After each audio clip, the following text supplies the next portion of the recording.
Materi selanjutnya yaitu termodinamika. Yang pertama, proses metabolisme manusia. Metabolisme adalah proses kecepatan tubuh dalam mencerna, menyerap, dan mengasimilasi makanan untuk diubah menjadi energi. Termodinamika mengatur prinsip-prinsip proses kimia atau metabolisme di semua organisme biologis. Yang pertama itu hukum pertama termodinamika, juga dikenal sebagai hukum kekekalan energi, menyatakan bahwa energi tidak dapat diciptakan atau dihancurkan. Ini dapat berubah dari satu bentuk ke bentuk lain, tetapi energi dalam sistem tertutup tetap konstan. Yang kedua, hukum kedua termodinamika menyatakan bahwa ketika energi dipindahkan akan ada lebih sedikit energi yang tersedia pada akhir proses transfer daripada awalnya, karena entropi yang merupakan ukuran dari gangguan dalam sistem tertutup. Semua energi yang tersedia tidak akan berguna untuk organisme atau entropi meningkat sebagai energi ditransfer.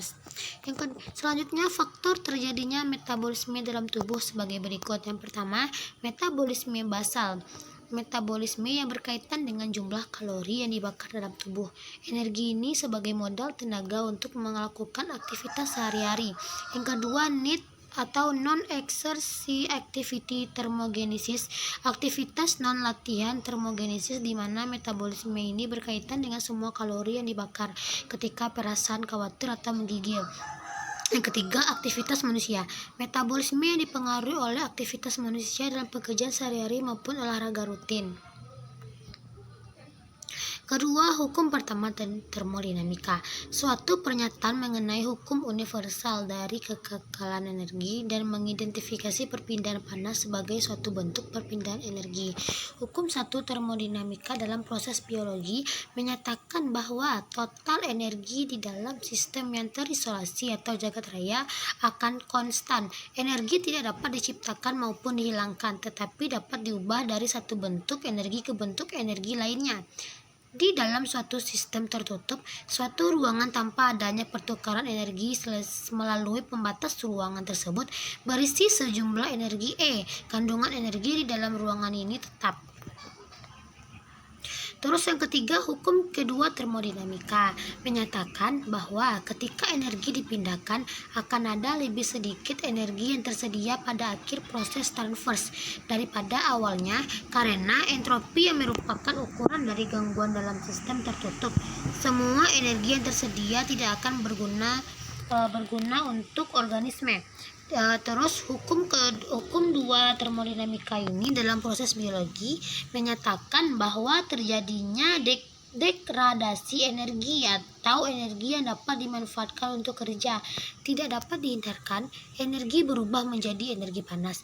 Energi panas dapat diubah menjadi energi bentuk lain yang dapat menghasilkan kerja, namun dengan efisiensi kurang dari 100%. Bagaimanapun juga, energi dalam bentuk tertentu dapat diubah menjadi panas dengan efisiensi kurang dari 100%.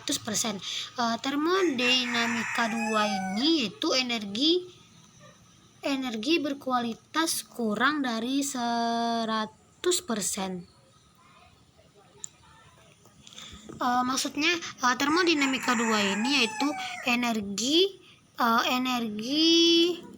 berkualitas lebih tinggi akan mengalami penyusutan menjadi energi panas atau berkualitas rendah. Keempat, energi bebas Gibbs, dikenal juga sebagai entalpi bebas, yaitu suatu potensial termodinamika yang dapat digunakan untuk menghitung kerja reversibel maksimum yang dapat dilakukan oleh sistem termodinamika pada suhu dan tekanan konstan atau isotermal isobarik. Perubahan energi bebas Gibbs adalah ukuran dari energi yang tersedia dari reaksi. Untuk proses kimia atau fisika, perubahan energi bebas dinyatakan dalam perubahan entalpi dan entropi, karena reaktan diubah menjadi produk dan pada tekanan dan volume konstan. Terus, termoregulasi pada tubuh manusia. Termoregulasi adalah kemampuan suatu organisme untuk menjaga suhu tubuh dalam batas-batas tertentu, bahkan ketika suhu di sekitarnya sangat berbeda. Termoregulasi sangat penting karena sebagian besar proses kimiawi dan fisiologi sangat sensitif terhadap perubahan suhu. Seperti kebanyakan hewan, manusia juga menunjukkan homeostatis homeostasis untuk menjaga sejumlah kondisi fisik dan kimia. Tubuh manusia tetap mempertahankan suhu tubuh relatif konstan sekitar 37%. pH darah dalam kisaran 0,1 dari pH 7,4. Tubuh manusia juga meregulasi konsentrasi zat terlarut seperti glukosa dalam darah sehingga tidak berfluktuasi lama dari sekitar 90 mg glukosa per 100 ml darah. Terus proses homeostatis dalam termogulasi yaitu A. Menyeimbangkan perolehan dan kehilangan panas, B. Keringat dan regulasi sistem saraf otonom, C. Peran aldosteron dalam aklimatasi penyesuaian diri pada mekanisme berkeringat. Dalam termoregulasi ini, panas tubuh dihasilkan sebagian besar dari organ dalam, terutama hati, otak, dan jantung. Dan dalam kontraksi otot rangka, manusia telah mampu beradaptasi dengan keanekaragaman iklim, termasuk panas lembab dan panas gesang. Berarti temperatur tinggi menimbulkan stres yang sangat serius bagi tubuh manusia, menempatkan dalam bahaya besar, cedera, atau bahkan kematian. Bagi manusia, adaptasi terhadap berbagai kondisi iklim mencangkup mekanisme fisiologis yang dihasilkan dari revolusi dan mekanisme perilaku yang dihasilkan dari adaptasi budaya secara sadar. Terus yang keenam itu termoregulasi pada hewan yang berhibernasi. Termoregulasi adalah suatu mekanisme makhluk hidup untuk mempertahankan suhu internal agar berada di dalam kisaran yang dapat ditolerir. Suhu berpengaruh kepada tingkat metabolisme. Di dalam pengaturan suhu tubuh mamalia terdapat dua jenis sensor pengatur suhu, yaitu sensor panas dan sensor dingin yang berbeda tempat pada jaringan sekeliling atau penerima di luar dan jaringan inti penerima di dalam dari tubuh. Hibernasi atau torpor yaitu penurunan suhu tubuh yang berkaitan dengan adanya penurunan laju metabolisme, laju denyut jantung, laju respirasi, dan sebagainya. Periode hibernasi mulai dari beberapa jam hingga beberapa minggu, bahkan beberapa bulan. Berakhirnya hibernasi dicapai dengan kebangkitan spontan melalui peningkatan laju metabolisme dan suhu tubuh secara cepat yang akan mengembalikan keadaan normal. Hibernasi pada beruang kutub, yaitu aktivitas ini membuat metabolisme mereka turun secara drastis. Tujuannya untuk menghemat energi tubuh dan bertahan hidup selama musim dingin ketika makanan langka. Terus, aliran energi dalam sistem biologi. Aliran energi merupakan rangkaian urutan pemindahan bentuk energi satu ke bentuk energi yang lain, dimulai dari energi dari sinar matahari, lalu ke produsen, ke konsumen primer atau herbivora, terus ke konsumen tingkat tinggi karnivora sampai ke saproba. Aliran energi juga dapat diartikan perpindahan energi dari satu tingkatan trofik ke tingkatan berikutnya. Pada proses perpindahan selalu terjadi pengurangan jumlah energi setiap melalui tingkat trofik makan-memakan. Energi adalah daya atau kekuatan yang dapat digunakan untuk melakukan berbagai proses kegiatan. Hukum kekekalan energi berbunyi, energi tidak dapat diciptakan maupun dimusnahkan, namun ia dapat berubah dari satu bentuk energi ke bentuk lainnya. Contoh aliran energi dalam ekosistem darat dan antara lainnya matahari, terus sawi, ulat, burung pipit, dan burung elang. Terus contoh aliran energi dari ekosistem perairan, terus dari matahari ke fitoplankton, lalu ke ubur-ubur dan penyu. Seperti ini contoh dari aliran tersebut.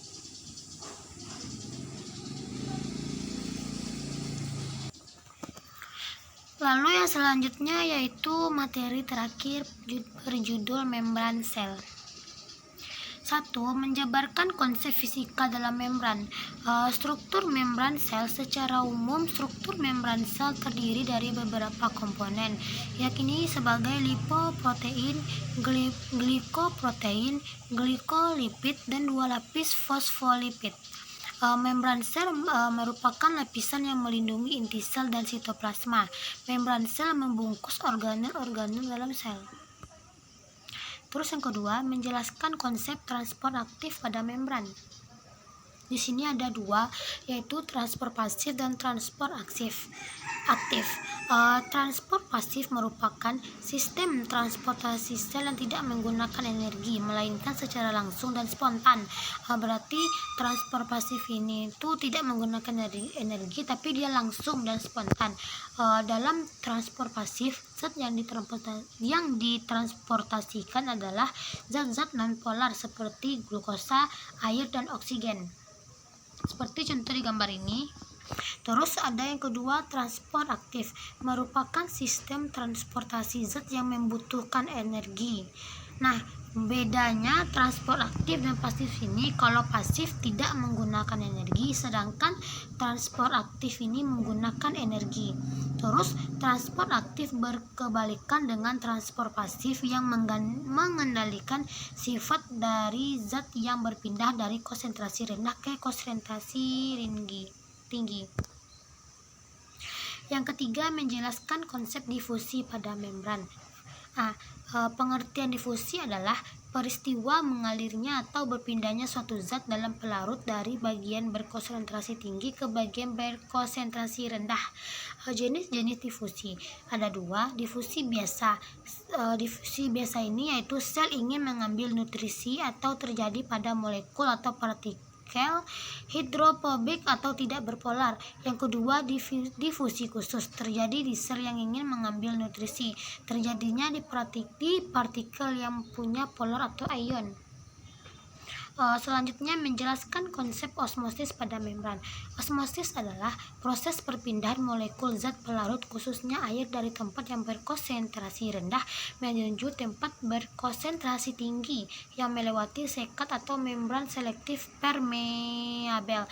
Proses osmosis ialah proses alami saat dua cairan berkonsentrasi yang berbeda dipisahkan pada sebuah membran semi permeabel. Cairan mempunyai kecenderungan untuk bergerak dari konsentrasi yang lebih rendah ke konsentrasi yang lebih tinggi untuk keseimbangan potensial kimia. Berarti osmosis ini yaitu berpindahnya zat itu dari rendah menuju ke tinggi gitu, melewati sekat dan membran selektif permeabel. Selanjutnya, volume transfer darah. Transport aktif berjalan dari larutan yang memiliki konsentrasi rendah ke larutan yang memiliki konsentrasi tinggi, sehingga dapat tercapai keseimbangan di dalam sel. Adanya muatan listrik di dalam dan di luar sel dapat mempengaruhi proses ini. Misalnya ion K+, Na+, dan Cl+. Peristiwa transport aktif dapat dilihat pada peristiwa masuknya glukosa ke dalam sel melewati membran plasma dengan menggunakan energi yang berasal dari ATP. Terus transport pasif, perpindahan molekul atau ion tanpa menggunakan energi sel. Perpindahan molekul tersebut terjadi secara spontan dari konsentrasi tinggi ke rendah. Jadi perjalanan ini terjadi secara spontan. Terus konsep transport pada darah. Transportasi ialah proses pengedaran berbagai zat yang diperlukan ke seluruh tubuh dan pengambilan zat-zat yang tidak diperlukan untuk dikeluarkan dari tubuh. Di dalam tubuh, darah beredar dengan bantuan alat pendengaran darah yaitu jantung dan pembuluh darah. Selain peredaran darah, pada manusia juga peredaran limfe atau getah bening dan yang diedarkan melalui pembuluh limfe. Sistem peredaran darah. Sistem transportasi yang melibatkan tiga komponen, yaitu darah sebagai medium transportasi, yang kedua jantung sebagai pemompa, dan ketiga pembuluh darah sebagai saluran. Sistem peredaran darah pada manusia bersifat tertutup dan ganda. Yang ketujuh, menjelaskan prinsip kerja tekanan osmotik pada teknologi. Tekanan osmotik adalah tekanan yang dibutuhkan untuk mempertahankan kesetimbangan osmotik antara larutan dan pelarut murninya yang dipisahkan oleh suatu membran semi permeabel yang dapat ditembus hanya oleh pelarut tersebut. Terus kegunaan dari tekanan osmotik adalah ada tiga proses. Yang pertama itu untuk proses cuci darah atau dialisis, yang kedua untuk proses pengawatan makanan, yang ketiga untuk pemurnian atau desalinasi air laut. Surat yang berkaitan dengan materi ini yaitu surat Al-An'am ayat 145, yang artinya, katakanlah aku tidak mendapatkan pada apa yang diwahyukan kepadaku sesuatu yang diharamkan bagi orang yang hendak memakannya, kecuali kalau makanan itu bangkai atau darah yang mengalir atau daging babi, karena semua itu kotor, atau binatang yang disembelih atas nama selain Allah.